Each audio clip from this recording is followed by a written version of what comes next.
بسم الله الرحمن الرحیم. از ابو هریره الله تعالی از او راضی باد از رسول الله صلی الله علیه و سلم گفت: آیا میدانید که مفلس کی است؟ یعنی آیا میدانید که به قول روسی بانکروت شده کی است؟ گفتند: المفلس، مفلس در بین ما شخصی هست که یگان درهم، یگان متاع، یگان پول و پیسه برای او نمانده است، یعنی همه چیز را از دست داده است. پس رسول الله صلی الله علیه و سلم گفتند: در حقیقت مفلس در امت من همان شخصی است که روز قیامت می آید که در دنیا نماز خوانده است، نمازهای حتی نافله خوانده است، نمازهای زیادتی خوانده است بغیر از نمازهای فرضیش، و روزه گرفته است و روزه های نفلی که دوشنبه و پنجشنبه هم روزه گرفته است، و حتی زکات مال هم داده است در دنیا.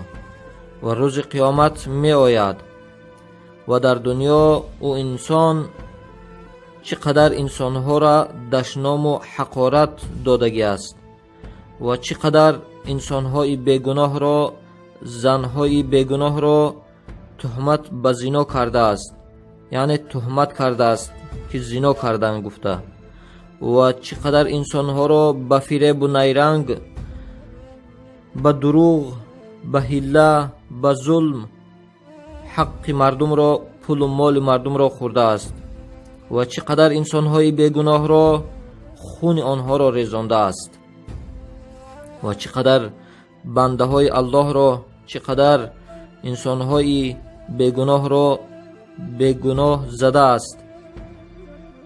پس در روز قیامت از خوبیایش، از اون نمازهایی که خوانده بود از فرض و نفل، و از آن روزه هایی که گرفتگی بود از رمضان و غیر رمضان، و از آن زکات مالی که دادگی بود، و از آن ثواب حج که رفتگی بود، و از آن ثواب خیر صدقاتی که کردگی بود، با این انسانهای مظلوم روز قیامت می آیند برای دعواگرها به هر یک آنها داده می شود. از خوبیای همه انسان گرفته در هر یکی وی به مقدار همون ظلمی که دیدن از این انسان داده می شود. به هر یک تشکی وقتی که داده شد، وقتی که پیش از اینکه به دوزخ حکمش کنن، به زندان دوزخ حکمش کنن و ببرنشه، باز چقدر نفرها می آیند که با اونها از خوبیای این انسان، این انسان ظالم، این انسان فاجر، این انسانی که حق مردم خوردگی بود، باز برای دعوا می آیند، دیگر خوبی پیدا نمی کنن. پس از گناههای و انسانهای جبر دیده گرفته در بالای همه انسانی که حق مردم خورده بود و چقدر ظلم کردگی بود، جور کردگی بود، در بالاش میمونند. بعد از اون در دوزخ میپرتویند شد.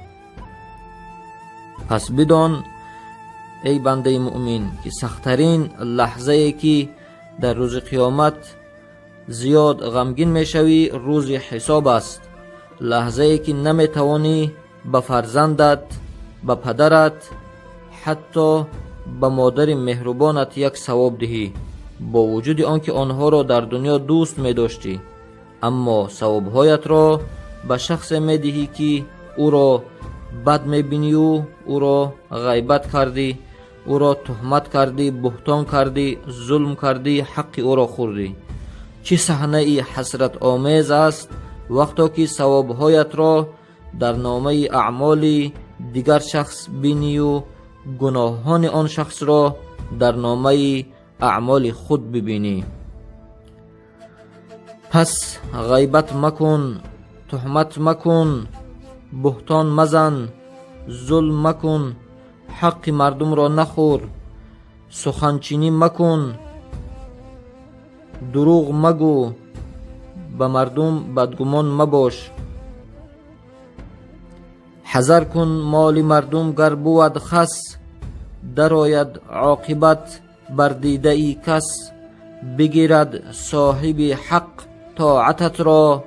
مکن دشوار روز و ساعتت را، در آنجا نیست پول یا مال و گندم، دهی یا بی خلاص از حق مردم. در اینجا کن به مردم حق گزاری، بخواه عذر و بده هرچی که داری.